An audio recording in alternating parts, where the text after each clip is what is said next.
ಒಬ್ಬ ವಿಲನ್ ಮಗ ಮುಂದೆ ಕನ್ನಡ ಸಿನಿಮಾ ರಂಗದಲ್ಲಿ ಡಿ ಬಾಸ್ ಆಗ್ತಾರೆ ಅಂತ ಯಾರು ಊಹಿಸಿರಲಿಲ್ಲ. ಸ್ಟ್ರಗಲ್, ಕಾಂಟ್ರವರ್ಸಿ ಈ ಮೂರನ್ನು ಒಟ್ಟಿಗೆ ಹೊತ್ತ ಜೀವನದ ಕತೆ ಇದು. ಇವರ ಜನ್ಮನಾಮ Hemanth Kumar alias challenging star Darshan. Darshan ಅವರ ಜನ್ಮನಾಮ ಹೇಮಂತ್ ಕುಮಾರ್.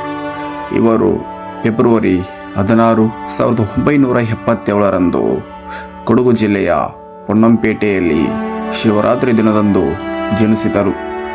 ತಂದೆ ಕನ್ನಡದ ಖ್ಯಾತ ವಿಲನ್ ನಟ ತೂಗುದೀಪ ಶ್ರೀನಿವಾಸ್ ಹಾಗೂ ತಾಯಿ ಮೀನಾ ದಂಪತಿಗಳಿಗೆ ಹೇಮಂತ್ ಕುಮಾರ್ ಆಗಿ ಜನಿಸಿದರು. ದರ್ಶನ್ ಅವರಿಗೆ ದಿವ್ಯಾ ಎಂಬ ಸಹೋದರಿ ಮತ್ತು ದಿನಕರ್ ತೂಗುದೀಪ ಎಂಬ ಕಿರಿಯ ಸಹೋದರರಿದ್ದಾರೆ. ದರ್ಶನ್ ಅವರಿಗೆ ಬಾಲ್ಯದಿಂದಲೇ ಸಿನಿಮಾ ಮೇಲೆ ಅಪಾರ ಪ್ರೀತಿ. ಅವರ ತಂದೆ ಸಿನಿಮಾ ಕ್ಷೇತ್ರಕ್ಕೆ ಬರೋದು ಇಷ್ಟಪಡಲಿಲ್ಲ. ಆದರೂ ಕನಸನ್ನು ಬಿಡದ ದರ್ಶನ್ ಅವರು ಮೈಸೂರಿನಲ್ಲಿ ಶಾಲಾಭ್ಯಾಸ ಮಾಡಿ ಮುಂದೆ ಶಿವಮೊಗ್ಗದಲ್ಲಿರುವ ನೀನಾಸಂ ಎಂಬ ರಂಗಭೂಮಿ ತರಬೇತಿಯ ಸಂಸ್ಥೆಯಲ್ಲಿ ಆಕ್ಟಿಂಗ್ ಅನ್ನು ಕಲಿಯಲು ಸೇರಿದರು. ಆದರೆ ಕನಸು ಅಷ್ಟು ಸುಲಭವಾಗಿರಲಿಲ್ಲ. ಪ್ರೊಜೆಕ್ಟರ್ ಆಪರೇಟರ್ ಆಗಿ, ಅಸಿಸ್ಟೆಂಟ್ ಕ್ಯಾಮರಾಮನ್ ಆಗಿ ಸೀರಿಯಲ್ನಲ್ಲಿ ಸಣ್ಣ ಪುಟ್ಟ ಪಾತ್ರಗಳನ್ನು ಮಾಡ್ತಾ ಇದ್ರು.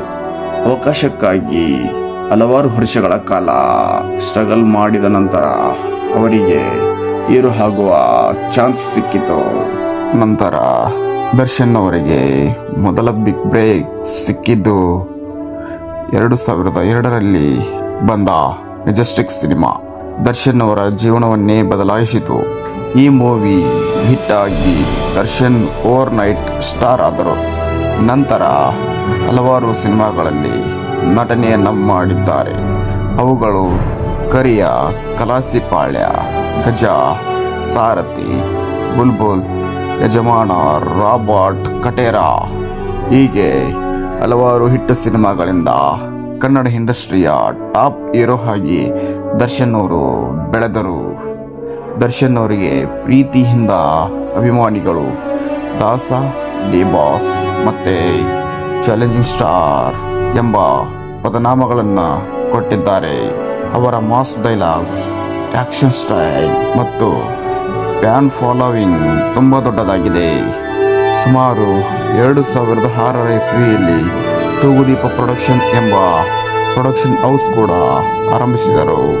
ದರ್ಶನ್ ಅವರಿಗೆ ದೊರೆತ ಪ್ರಶಸ್ತಿ ಮತ್ತು ಮನ್ನಣೆಗಳು: ಐತಿಹಾಸಿಕ ಮೂವಿಯಾದ ಕ್ರಾಂತಿವೀರ ಸಂಗೊಳ್ಳಿ ರಾಯಣ್ಣದಲ್ಲಿನ ಅಭಿನಯಕ್ಕೆ ಅವರಿಗೆ ಕನ್ನಡ ಸ್ಟೇಟ್ ಫಿಲ್ಮ್ ಅವಾರ್ಡ್ ಸಿಕ್ಕಿತು. ಅವರ ಅಭಿನಯಕ್ಕೆ ತುಂಬ ಪ್ರಶಂಸೆಗಳು ದೊರೆತವು. ದರ್ಶನ್ ಅವರು 2003ರಲ್ಲಿ ವಿಜಯಲಕ್ಷ್ಮಿ ಅವರೊಂದಿಗೆ ಮದುವೆಯನ್ನ ಆದರು. ಅವರಿಗೆ ವಿನೇಶ್ ಎಂಬ ಮಗನಿದ್ದಾನೆ.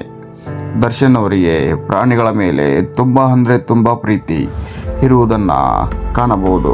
ಸ್ಟ್ರಗಲ್ ಮೂಲಕ ಸ್ಟಾರ್ ಆದ, ಕಾಂಟ್ರವರ್ಸಿ ಮಧ್ಯೆಯೂ ಅಭಿಮಾನಿಗಳ ಹೃದಯ ಗೆದ್ದ ಆ ಹೆಸರು ದರ್ಶನ್. ಆದರೂ ಕೂಡ ಪ್ರಸ್ತುತವು ದರ್ಶನ್ ಕನ್ನಡ ಸಿನಿಮಾ ರಂಗದಲ್ಲಿ ದೊಡ್ಡ ಸ್ಟಾರ್ ಆಗಿದ್ದಾರೆ. 2023-24ರಲ್ಲಿ ಬಂದ ಕಟೇರ ಮೂವಿ ದೊಡ್ಡ ಸಕ್ಸಸ್ ಕಂಡಿತು. ಅವರ ಫ್ಯಾನ್ ಬೇಸ್ ಬಹಳ ಸ್ಟ್ರಾಂಗ್ ಆಗಿದೆ. ಒಬ್ಬ ಸಾಮಾನ್ಯ ಹುಡುಗ ಸ್ಟ್ರಗಲ್ ಮೂಲಕ ಸ್ಟಾರ್ ಆದ. ಫೇಮ್, ಸಕ್ಸಸ್, ಕಾಂಟ್ರವರ್ಸಿ ಎಲ್ಲವನ್ನು ಕಂಡ ಜೀವನದ ಕತೆ ಇದು. ಆದರೂ ಕನ್ನಡ ಸಿನಿಮಾ ರಂಗದಲ್ಲಿ ದರ್ಶನ್ ಎಂಬ ಹೆಸರು ದೊಡ್ಡ ಹಿಸ್ಟ್ರಿಯನ್ನೇ ನಿರ್ಮಿಸಿದೆ. ದರ್ಶನ್ ಅವರ ಯಾವ ಸಿನಿಮಾ ಹೆಚ್ಚು ಇಷ್ಟ ಕಮೆಂಟ್ ಮಾಡಿ ತಿಳಿಸಿ. ಮತ್ತು ಇಂತಹ ಬಯೋಗ್ರಫಿ ವಿಡಿಯೋಸ್ಗಾಗಿ ಚಾನಲನ್ನು ಸಬ್ಸ್ಕ್ರೈಬ್ ಮಾಡ್ಕೊಳ್ಳಿ.